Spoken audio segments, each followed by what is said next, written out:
Just a few days before the presentation of the new 2022 cars, we would like to summarize the evolution that the power unit, the engine, has undergone since its introduction in 2014.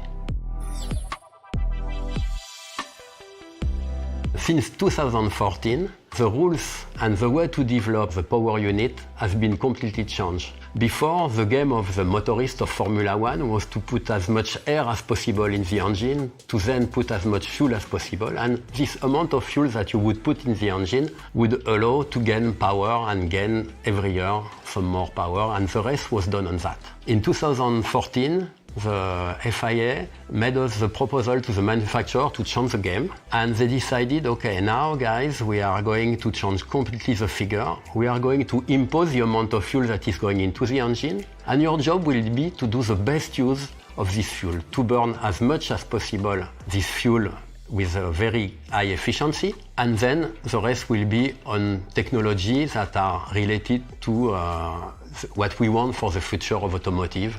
Less CO2 emissions, more power with less gasoline. But we did not only that in Formula One. We also decided that the power unit that you would use would have a technology that was not yet on road car. And so it has been decided to try to use the best technology for the combustion, injection, compression ratio, all the traditional technology of engine people, to add a turbo engine. At this time, the turbo engine were coming back on the road car. And also, it was decided to try to recover the lost energy. When you have combustion, a lot of the energy is not used to power the car. It is going into the exhaust. You have to cool with radiator. And so, what was decided was to put technologies that would recover part of this energy. After some studies, we realized that the best way to recover energy was to recover the energy that is lost in the exhaust of the cars. What has been added to recover this energy was a small motor that is hooked to the turbo that can allow to recover the extra energy that then would go directly in the air. In that case, we use the energy that is in the exhaust gas to power the turbo, recover this energy, and use it later on with another motor to give more power to the car. Plus, we have the traditional recovery of braking energy. Every time the car is braking, you are also dissipating energy through heat in the brakes. In that case, you can also brake the car with an electrical motor, recover this energy. All this energy is going in a battery. And then after that, the game is to recover as much energy as possible and to then use it later on to push the car and have a complementary power to the engine. The combustion engine started with performance that were close to road car engine, but then the engineers of Formula One have realized that using a good gasoline, developed with our gasoline partners, we could also improve a lot the power, increase the compression ratio, and have a much better efficiency. And over 10 years, we have finished by having very high level of efficiency of burning the gasoline from the engine.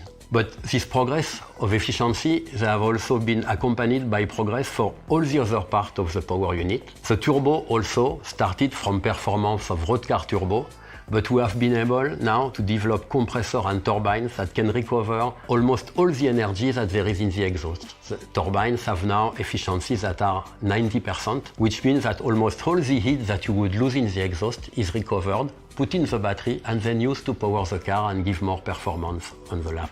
In the same way, all the electric system improved over the years, and now we have extremely efficient motor and power electronics that are controlling the motors, and we lose only 1 to 2% of the energy when we put it through the motors. Batteries also technology has extremely strong evolution in 10 years, and now we have systems that are extremely efficient. That means when you put energy in the battery and you take it away, you are losing very small amount of this energy, maybe 10%. And so this lets you give more power to the traction motor and then make the car faster.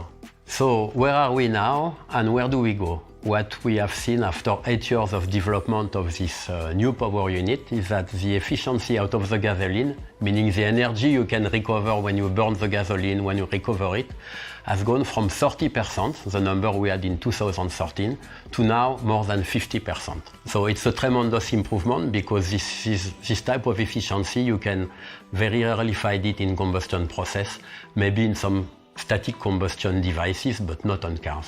What will be the evolution of this? With the FIA and all the manufacturers, we have decided to continue this route toward a more sustainable technology in Formula One. And what we try to do now is to increase the electric power, all the recovery sources that we can have as compared to the amount of gasoline. So in the future, in Formula One, we will keep this game of having less gasoline and trying to extract as much power as we can, as much energy, and we will increase the possibility of having electric power to reach numbers like 50% of energy from the engine and 50% of energy from the hybrid system, the electric system that will be in phase with the technology development we have with road car.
I'm wondering what you're gonna ask me today.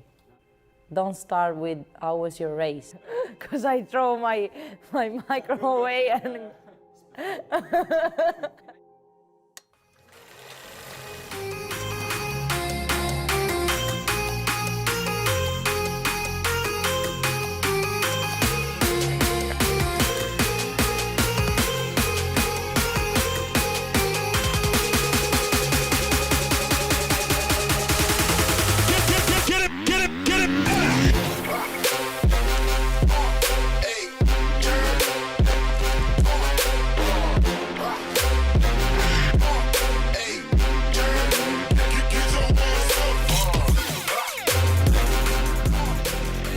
I started riding a bike because my brother Luca is 6 years older than me. He was already racing a bike. I just grew up into his life, you know. My parents decided to buy a PV50. Their intention was not to put me on immediately, but as soon as I saw it, I started to cry because I wanted to try. From that day, I started immediately without training wheels. During the weekend, we were going racing with my brother. I was just riding around the paddock the whole day and coming back to the camper only when I had an empty fuel tank. When I was 15, at my very first year in the World Championship, I got the chance to race for Yamaha in a satellite team. Picking her lines nice and easily with Chiara Fontanesi. My dad at the beginning, he was not very sure because he didn't want to put me in the hands of somebody else, and he also was not sure if he wanted me to ride the World Championship. I said we have to take this opportunity, and luckily we did. That year I won my very first moto with a 125 in Europe, and since then we saw that I had the possibility to, you know, one day fight for the World Championship.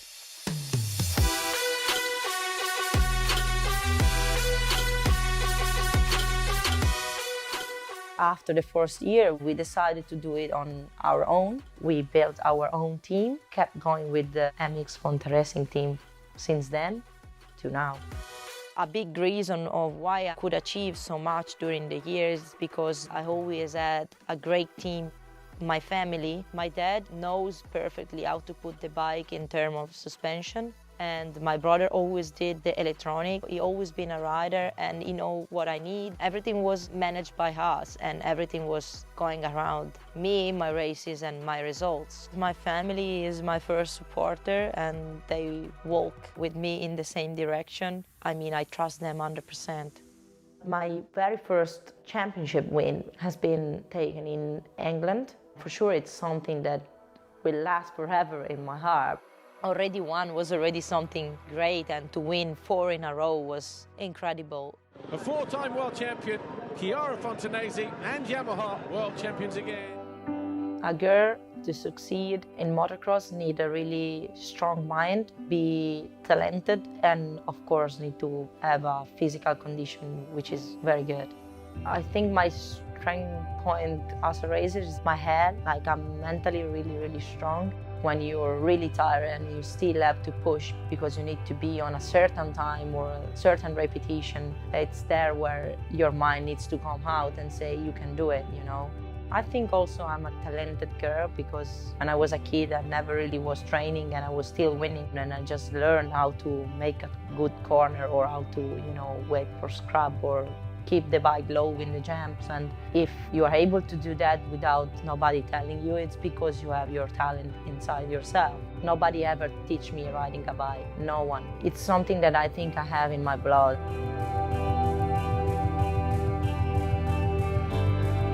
The reason why I came back after the 6th time I won, it's because I only had one dream left, which was to win a title being a mom. For sure, I want to prove myself that even after a pregnancy, I can still be the fastest and still be at the top and fighting for the World Championship. So as soon as I could, 1 month after I gave birth, I was back on the bike. Only 12 points separate the top 4 riders, Duncan Papameyer, Fontanesi and Van der Ven.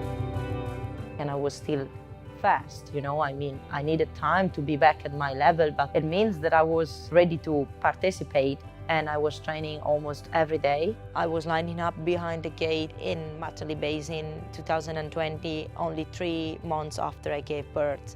And that for me was already a big achievement because my mind always wanted to be back, but you never know until you get there. 3rd overall this weekend, the KTM of Chiara Fontanesi. And when I could finish on the podium already at the first round, it was just really amazing for me and something that I was just like speechless. The season this year is going very well. I've been very consistent apart the first round where I had a bad luck and I lost a lot of points, but for the rest I've been on the podium every round. I won 3 of 4 motos in Turkey, which was very good. 4 motos, very intense. The all 4 finished almost the same, you know, apart the first one. I think that has been one of the greatest battles I've had. That was a proof to myself and to my family that if I say something, I can reach it. We don't prepare strategies before the season, especially in these couple years, you know, with the COVID situation. You never know when you're gonna race, if the race is going to stay there, so difficult to make plans. What I do, and it's what I always did, it's to focus each motos in what I have to do. So step by step, not thinking on the final result, not thinking on I have to do that instead of that. Just keep moving forward, forward and faster, faster, stronger, stronger. Just keep flying further, further and wiser, wiser, higher, higher.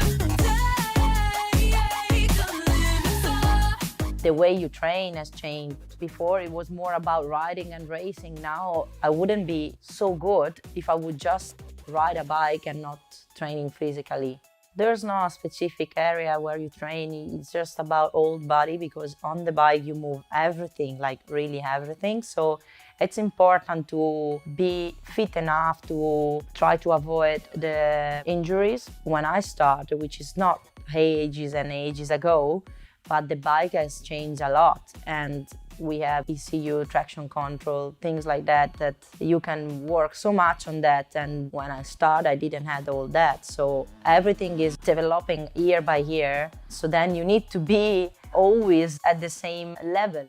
Inside myself, I always want to be the best in everything I do, and I give everything I have. If you want to become a world champion, you need to work hard. I wish that I could have had the possibility to have somebody like me back in the days telling me how I should train, what I should do. That's why we decided to give the opportunity to the others, exactly what I didn't have when I was younger. This is basically why we opened the KFA.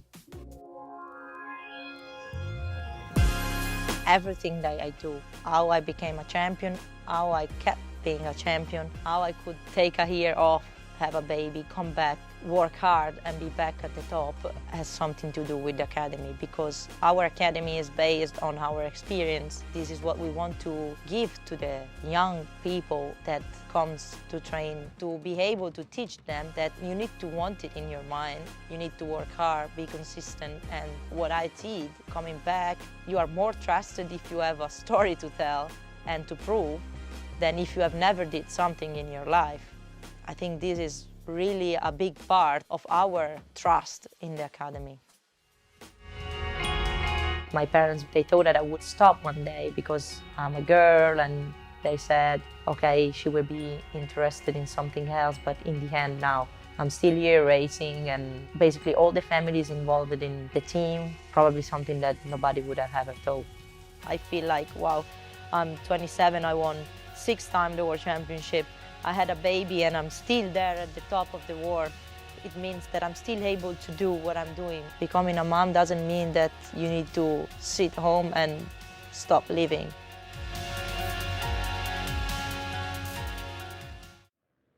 Here we are, temperature 16 degrees, barely a cloud in the sky over the Dolomite Mountains. Most picturesque racetrack that we have in Europe, possibly.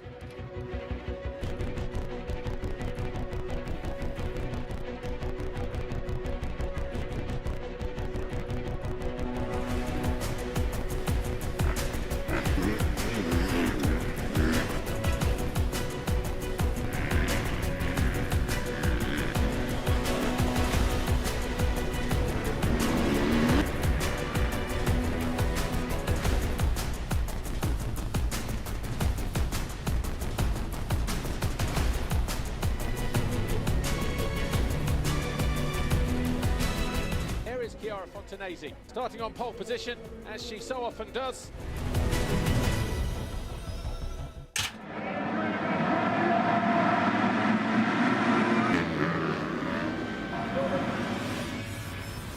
Fontanesi, upside down on the top of the hill. Has that pretty much decided the championship?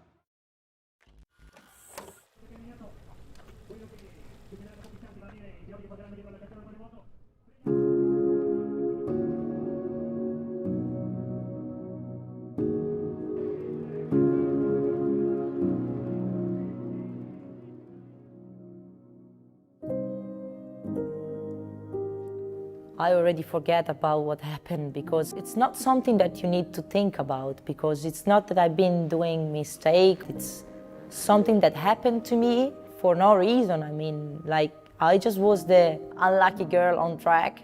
I cannot, stay still and focus on that, because it will take me nowhere.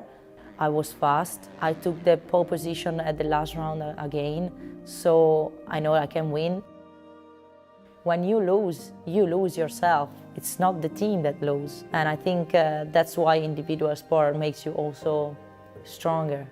This that happened this year made me stronger. It's not about winning. When you win, you don't get stronger. I was really happy to see all the family, friends and fans at the end of the podium. I wasn't expecting this at all. I mean, I was just with my daughter, going back to the van, and I was like, okay, now I need to get changed. It was the last race of the year. All of a sudden, I turned the corner and I saw all the people on the line waiting for me, and they even took me and made me jump in the air. There were many people that I didn't know that they were there cheering for me, and that was amazing. I was feeling like I won the championship. All of a sudden I was like, you know, smiling and crying from joy because I made people proud anyway. This is why I race. I race and I want to win for moments like this. They show me that even if I did not win, we could still live with moments like this. I'm so happy that I could give everything I had, because nothing more frustrating than ending a championship and knowing that you could have give more. I gave everything I had, and that's why I'm happy anyway.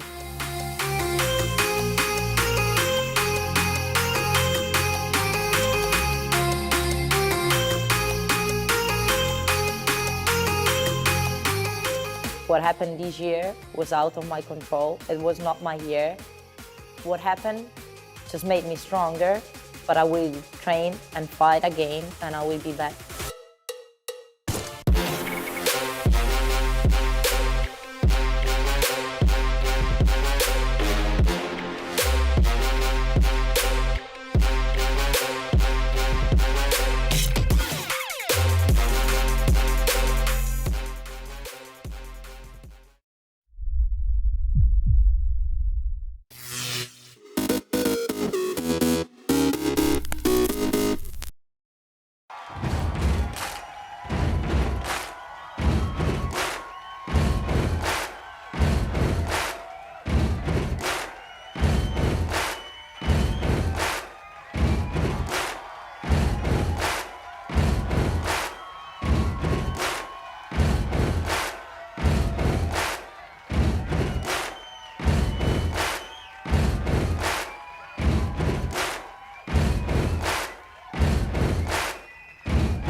The Giralia is absolutely spectacular. It's got a slightly mystic feel to it. To win the race, you need to be perfect in everything.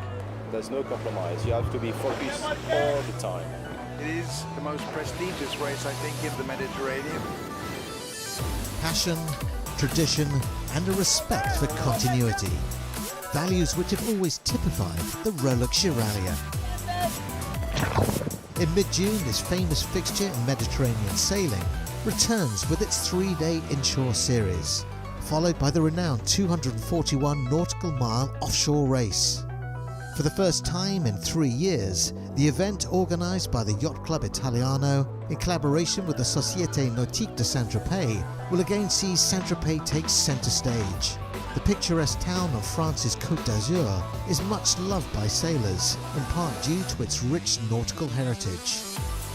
For nearly 70 years, the Rolex Giralia offshore race has provided a platform for Corinthian sailors to test themselves against elite professional crews. Following the Saint-Tropez send-off, the fleet races to La Formique turning mark, and then to the iconic Giralia Rock off the northern tip of Corsica, the undeniable symbol and alluring reference point for the entire race. From here, as fatigue often sets in, comes a testing leg to the finish off the illustrious port of Genoa. In recent years, around 200 diverse entries from over 20 nations have been attracted by the charms and challenges this race can offer.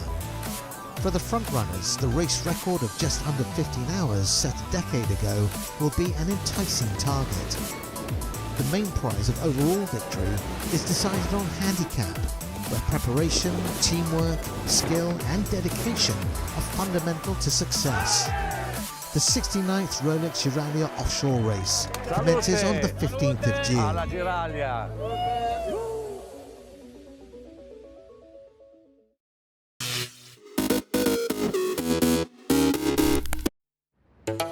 Durban is a thriving modern city in KwaZulu-Natal, home of the Zulu nation.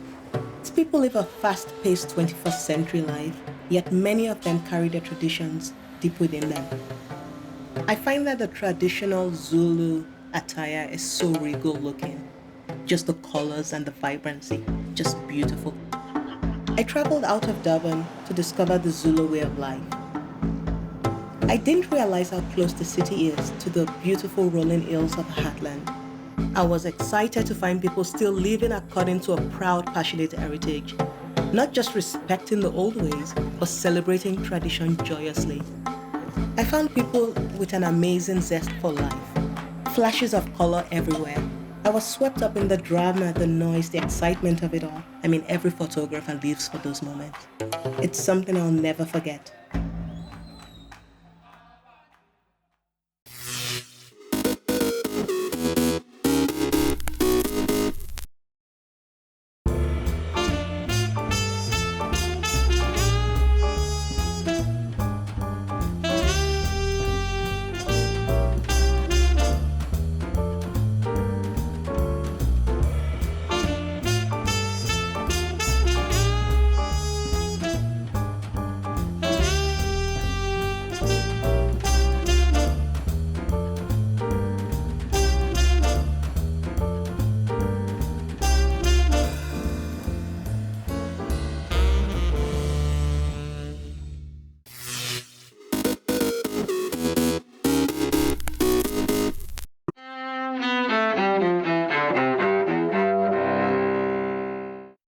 August 27, 1883. One of the world's most devastating explosions as the island volcano Krakatoa erupts in the South Pacific. The resulting tidal waves in Indonesia's Sunda Strait kill some 36,000 people on the islands of Java and Sumatra. 1908. We have the opportunity to move not only toward the rich society and the powerful society, but upward to the great society. Lyndon Johnson, the first American president from the South to be elected since the Civil War, is born near Stonewall, Texas. Johnson's legacy includes landmark civil rights laws, Medicare and Medicaid, anti-poverty programs, and a tragic escalation of the Vietnam War. 1910. Mother Teresa, the missionary who earned a Nobel Peace Prize for her work on behalf of the poor, is born in present-day Macedonia. 1859. Colonel Edwin Drake drills the first successful oil well in the United States near Titusville, Pennsylvania. 1979. Britain's Lord Louis Mountbatten is killed when his boat explodes off the coast of Ireland. The Irish Republican Army claims responsibility for the blast. And 1967, Brian Epstein, manager of the Beatles, is found dead at his London flat after an overdose of sleeping pills. Epstein, who helped guide the Fab Four to rock and roll stardom, was 32 years old. Today in history, August 27th. Ed Donahue, The Associated Press.